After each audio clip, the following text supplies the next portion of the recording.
India that is Bharat அப்படின்னா என்னன்னு பார்ப்போம். Indian constitution part 1 article 1 to 4 அதை தான் பார்க்க போகிறோம்.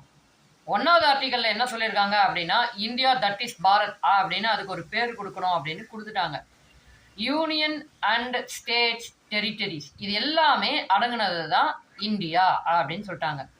ஆர்டிகல் 2 அதில் என்ன சொல்கிறாங்கன்னா புதுசாக ஒரு நிலப்பகுதியை உள்ள அனுமதிக்கிறதாகட்டும், இருக்கிற நிலப்பகுதியை மாற்றி புதுசாக வடிவமைக்கிறதாகட்டும், இது எல்லாமே ஆர்டிகல் 2 படி ஆகணும் அப்படின்னு சொல்லிட்டாங்க.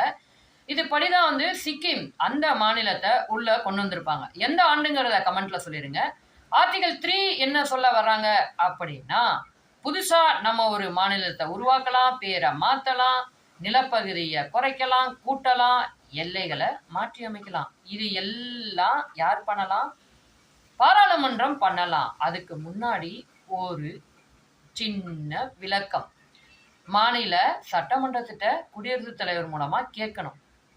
4வது ஆர்டிகல் என்ன சொல்றாங்க அப்படின்னா ஆர்டிகல் 2 மற்றும் 3 இது ரெண்டுமே வந்து இந்தியன் கான்ஸ்டியூஷனை அமெண்ட்மெண்ட் பண்ணி பண்ணணுங்கிற அவசியம் கிடையாது. சிம்பிளா ஒரு லாவை மேக் பண்ணி நீங்க பண்ணலாம் அப்படிங்கிறத சொல்லிடுறாங்க.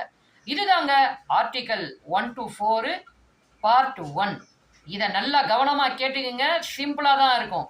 இதே மாதிரி வீடியோஸ் நிறைய உங்களுக்கு வரணும்னா நம்ம சேனலை சப்ஸ்கிரைப் பண்ணி சப்போர்ட் பண்ணுங்க.